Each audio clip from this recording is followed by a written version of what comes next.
Sir আমার যে প্রশ্নটা সেটা হচ্ছে যে আপনি বললেন যে পিত্তথলি কেটে একটা ক্লিপ পরানো হয়, এই ক্লিপটা আসলে কিসের হয়, মানে প্লাস্টিক নাকি কোনো পিতল বা মানে কিসের ক্লিপটা? আমি যতটুকু জেনেছি যে সাধারণত এমআরআই মানে অন্য কোনো ধাতব পদার্থ হলে নাকি এমআরআই করতে পরবর্তীতে রোগীর এমআরআই করতে প্রবলেম হয়, এটা আসলে একটু জানার ছিল আর কি আমার।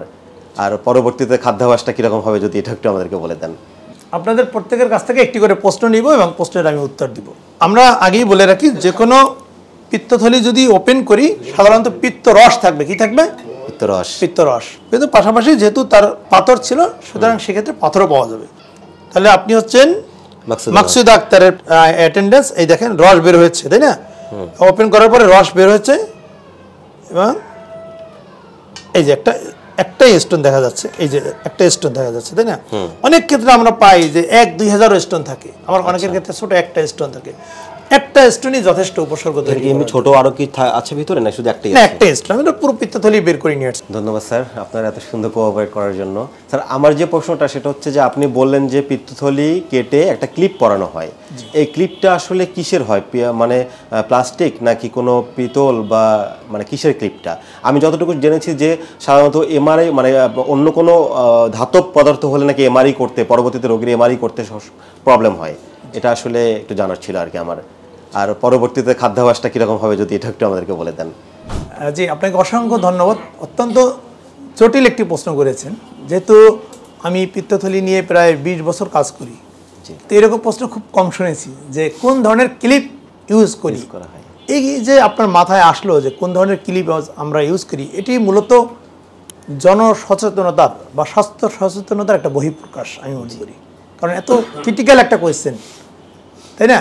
তার মানে আপনি জানেন বা আমি বুঝাতে সক্ষম হয়েছি যে এখানে ক্লিপ ইউজ করি। আমাদের মানবদেহে যে ক্লিপ বা যে কোনো ইমপ্লান্ট বসানো হোক না কেন, সেটির কয়েকটি গুণ থাকতে হয়। সেটি হতে হবে নন কার্সিনোজেনিক, অর্থাৎ ক্যান্সার তৈরি করবে না, নন অ্যালার্জিক, কোনো অ্যালার্জি তৈরি করতে পারবে না, নন ইমিউনোজেনিক, অর্থাৎ ওর এগেইনস্টে কোনো ইমিউনিটি তৈরি করতে পারবে না। ঠিক আছে? সুতরাং সেই সকল ক্ষেত্রে অনেক চিন্তা গবেষণা করে যে বস্তু দিয়ে বানালে কোন ইমপ্লান্ট ভালো হবে সেই ধরনের ইমপ্লান্ট ব্যবহার করা হয়। আমরা যদি ইমপ্লান্টের এক্সাম্পল দেই, হার্টে যে রিং পরানো হয় এটাও একটা ইমপ্লান্ট। ঠিক আছে? পিত্তনালীতে, খাদ্যনালীতে ইমপ্লান্ট পরানো হয়। ঠিক আছে? তাহলে এই সকল ইমপ্লান্টগুলোই কিন্তু স্বাস্থ্যসম্মত। বছরের পর বছর, যুগের পর যুগে থাকলেও রোগীর কোনো সমস্যা হয় না। সাধারণত 2 ধরনের ক্লিপ ইউজ করা হয়।